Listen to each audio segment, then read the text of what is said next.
everybody. This week we decided to sit down and talk about Loki episode 4 and broke down what we thought of the episode, how the episode went, and things like that. Yep. Make sure you let us know what you thought about the episode. Leave us a comment and don't forget to like and subscribe. Thanks. Thanks. Bye. How's it going, everybody? Let's see here. Today we're going to start by doing some Loki chat. Rachel's going to kind of lead the show today, so we're going to start with, I guess, what do you think of the episode? I like this episode. There was a lot in this episode. It was a lot more than last week. Yeah. I appreciated that. Thankfully. We got a lot of information. A lot happened. Right off the rip, you kind of get the Loki loves Loki, which is, I don't know, egotistical and narcissistic in its own right. But it's kind of cute. I mean, it's Loki loves Loki, but they're two different people. It is. They are two very different people. So, but it's just like I felt like that's kind of what it was going for. Like the only person Loki can love is Loki. Nobody understands you like yourself. Right. So I ain't mad about it. It's a self-love journey. Yeah. All right. So what kind of happened in this episode? Okay. Well, the episode itself was called the Nexus Event.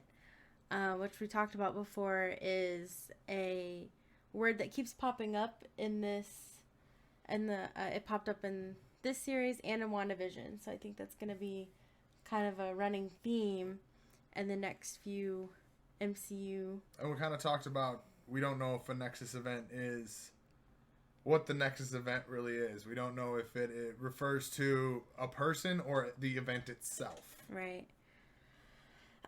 So there's a cold open in this episode, and it shows Sylvie as a little girl in Asgard, and she's playing with some toys, just chilling. She's got her dragon and her Viking ship, and she's got her Fenris. Yeah, I noticed there was a little wooden Fenrir or whatever it is, like giant wolf that was almost the size of the ship, which was pretty cool. And then next thing you know, she's getting pruned. And she's at the TVA, and they brought her in for being a variant. Now, we have no idea why. It just happens. So we see the beginning of Sylvie's journey. And she escapes, then thrusting her into the life of being on the run from the TVA. Then we see Ravonna go to the Timekeepers, which is the first time I think that we actually see the Timekeepers. Which is something I wasn't necessarily expecting to get at all. Yeah, that was kind of... And they showed the Timekeepers, and the way they set them up was like, they almost looked like gods from afar. With the bright lights, and you only see the shadows along their faces and mist. Stuff. Right. It's very ominous. Right.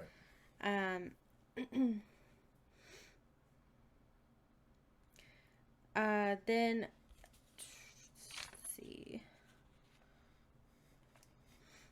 I think, what's his name? Mobius and Ravonna are talking. Mobius wants to check in and see how C20 is doing. And if you remember, C20... Alright, let's go back. So, like, the first thing we see is them actually getting off the planet. Them falling in love causes this huge Nexus event. Yes. So, then the TVA comes in and kind of snatches them up. Right? Mm-hmm. Yeah, well, they don't know where they are, but they see a huge Nexus event, and they're like, oh, well, that's probably our guys. Right, so they go snag them. Smoke and mirrors, exactly. So they go and snag them, and then Mobius kind of... They essentially get arrested and separated into separate interrogation cells. Yes. So Mobius throws Loki. He's kind of pissed off at him. Mobius throws Loki into... kind of like a time warp where he's repeating the same 5 to 10 minutes over and over and over again. And it's just Sif beating the shit out of him. Yeah. Over past discretions of him cutting her hair or whatever. Uh-huh. And we really don't know what's going on with Sylvie in this moment. She's kind of we just kind of see her in the room hanging out. But Loki says something to Mobius about, do you want to know where you're really from, or something like that. Like, they're not who they say they are, essentially. Mm-hmm.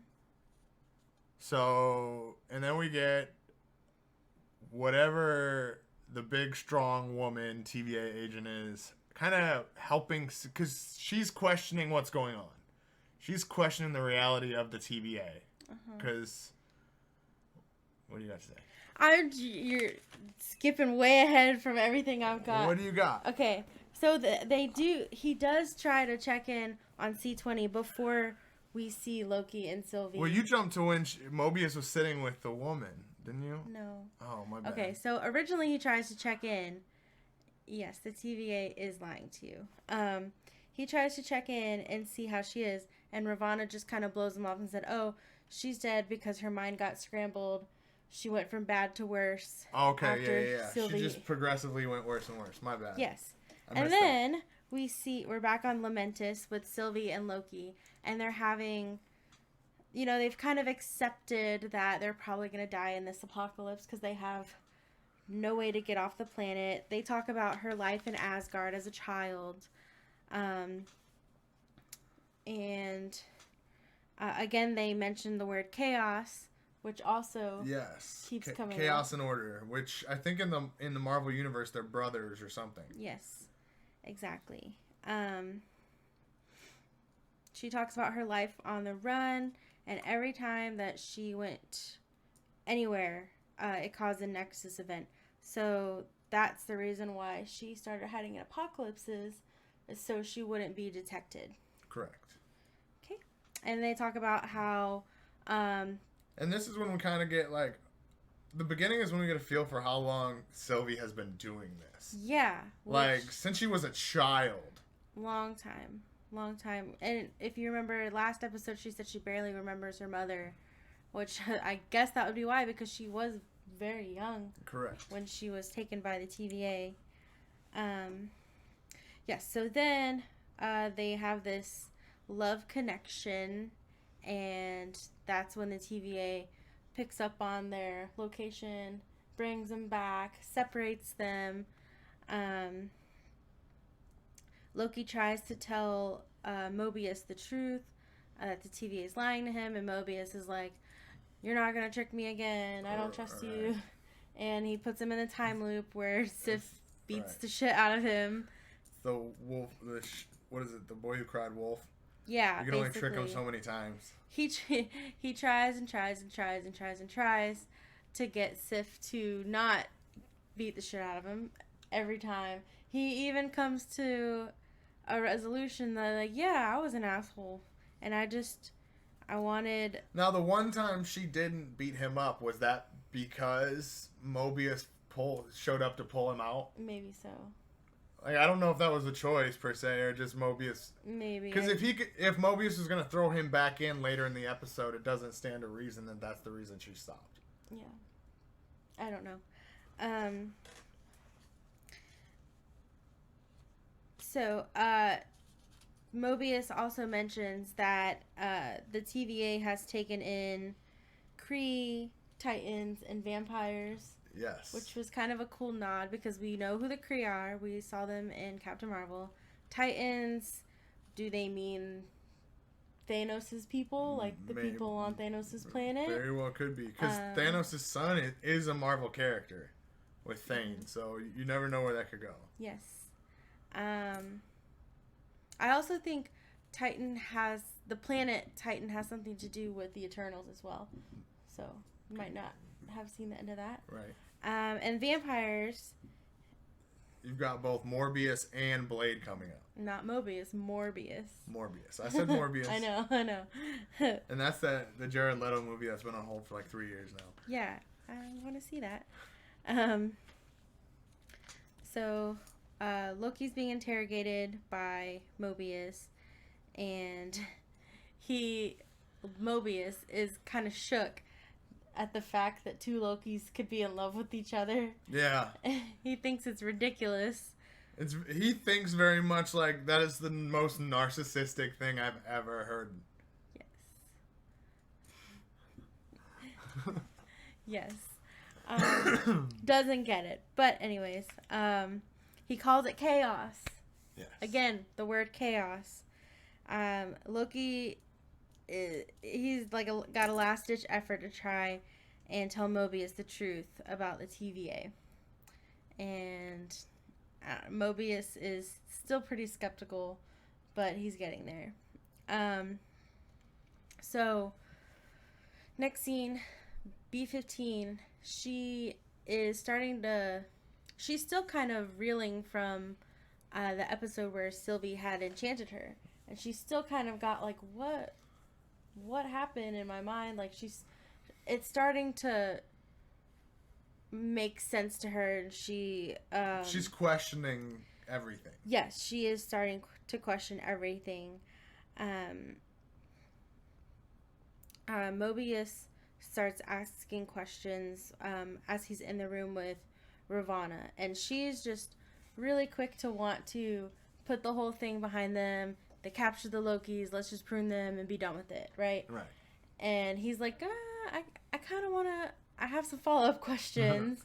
And is this where he swaps the temp pads? It is, but before that, she signs the document,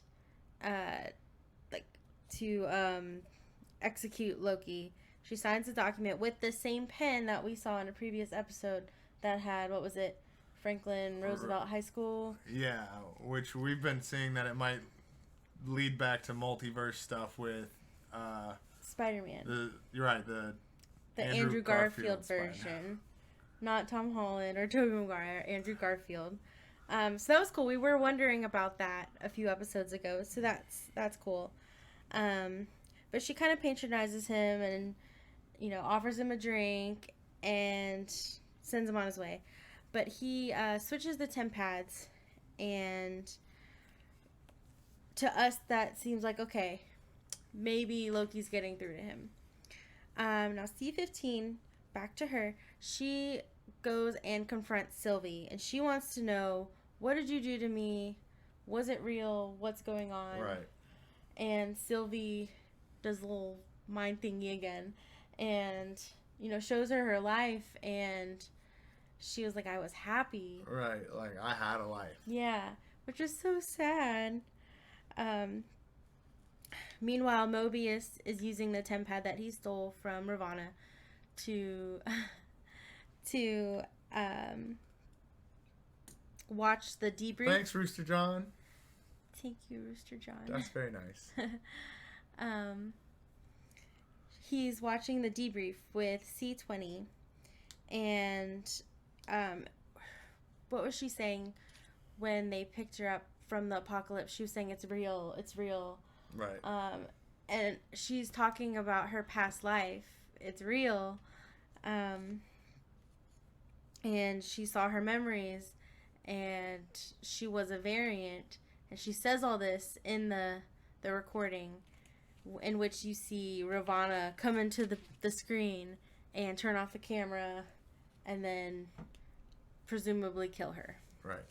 So Mobius sees that, and he's shook, and he goes back to Loki, and he's like, all right, this might be making sense. He wants to find a way to use the Nexus power of Sylvie and Loki to bring down the TVA. Correct. So he breaks Loki free. They're on a mission, and they don't even get out the door. Yeah, they barely get out the door, and Ravonna realizes that he took her temp pad, and he has this big speech about, I could have had a jet ski or something. Right. And he gets pruned. Which at this point, we're still assuming pruning means death. Right. So, like, to us, it's a total shock that you kill Owen Wilson with 2 episodes left. Mm-hmm. We're devastated, right? We're shook. We didn't even get a good wow. No, we didn't get a wow. So next, Ravonna sends her guards after B-15. And she takes the Lokis to the Timekeepers. Wow. Yeah, wow. She takes the Lokis to the Timekeepers, which we previously saw. So we're seeing them twice in one episode. So already it's kind of like, I thought they were kind of shrouded, but now we're seeing them twice in an episode. And this time, you know, they still kind of look.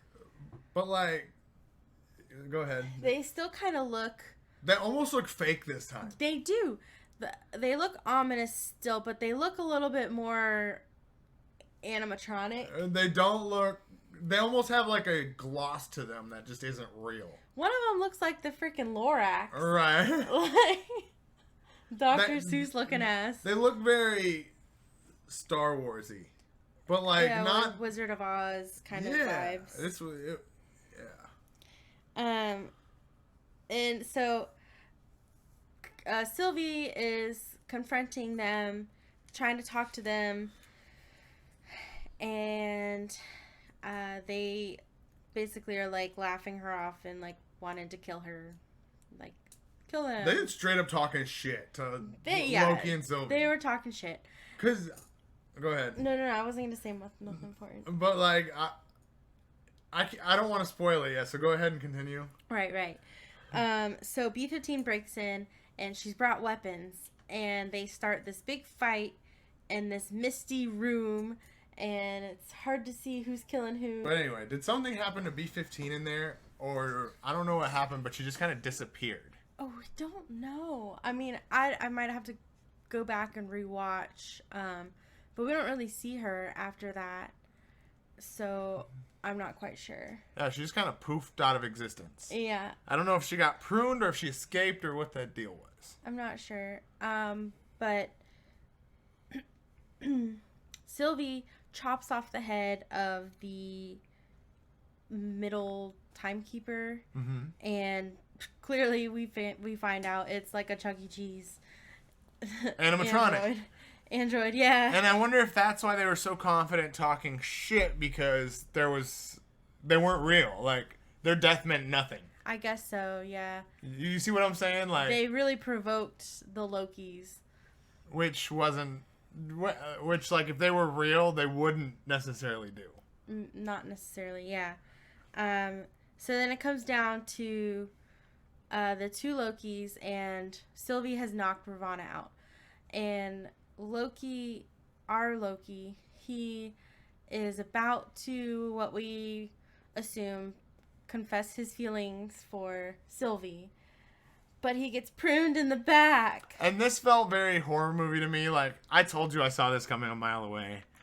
Because, like, as soon as if you've seen one horror movie, you know, if you, like, knock somebody out and then you have that long spiel, you're getting stabbed in the back. It just is what it is. Yeah, it was very reminiscent of what he did to Agent Coulson. Right. Very, the very, Avengers. very. Good analogy. Yeah, so in a way he kind of got his due, unfortunately. But Sylvie, she's shook, and Ravonna, she's like begging her to kill her, and Sylvie's like, no, I'm keeping you alive. You don't get it off that easy. You're right. You're gonna tell me everything. No, right, which means Ravonna knew that they were animatronic. Maybe. Because she wasn't shook by it. Do you see what I'm saying? Yeah. Like, if she thought they were real and you found out they were a robot, you would question working for the TVA. You wouldn't continue to fight at that point in time. Well, yeah, true. In my mind, anyway, that's how I took it. Like, if you see, like, the person you thought was controlling time's head lopped off and it was a robot, like, I would question everything. Yeah. But she didn't. She didn't. Like, she knew what was going on. I see. Yeah. Makes sense. There's so much we know, but we don't know. Right. I still think it's Kang. I think it's Kang. I very well could be at this point in time, because all of the helmet pieces are very reminiscent of Kang. They are, and don't we know that Kang's going to be in Quantumania? Yes, he's the villain for sure, I believe. Right. And also there's like... Ravonna was the name of his love interest. Correct. But it was kind of like a Stockholm Syndrome relationship anyway. Well, it could be that way now, because like flashbacks, we saw her as a judge. She wasn't like in control of the TVA like she is now. Like she's like she's like the middleman between the board of directors and the employees. You know what I mean? So like, to get that position, some information almost needs to be given. Yes. So that's my reasoning for thinking King. Right. We have a post-credit scene in this episode. Yes. First one so far. So Loki wakes up and he asks, "Am I in hell?" 1L, not the Christian hell, but right. Norse hell. And we hear, what does he say? Am I dead? Yeah. And he's answered by who we assume is classic Loki, voiced by Richard E. Grant. And he's accompanied by 2 other Lokis. There's Kid Loki, who's got the alligator. That has the Loki crown on him. With the horns, yeah. I mean, it really could have been the alligator talking, but, you know. Right. Who knows? And then who I have learned could be boastful Loki, who has a version of Mjolnir. Oh, okay. Yep. Originally, we thought, is that a variant of Thor? But upon further research, I think it might be this boastful Loki. It makes sense. Their setting that they're in, it looks like they're in some kind of variant universe of New York, because you see in the background the Avengers Tower that's destroyed. I don't know what at one point in time could it be, maybe post Avengers or post Thanos, not sure. But you do kind of hear a bit of like the Avengers theme music, right? Which that's kind of cool. It felt very team up. It did. So, any other thoughts?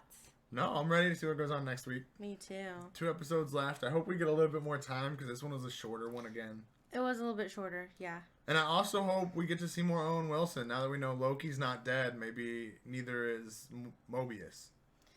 Yeah, maybe he's riding a jet ski. I don't know. Or, you never know. All right. Is that all you think about this one? I think that's it. Let us know what y'all think. Leave us a comment. Leave us your theories. I love to hear theories. Yeah, let us know what you thought. Don't forget to like and subscribe. Thanks. Bye.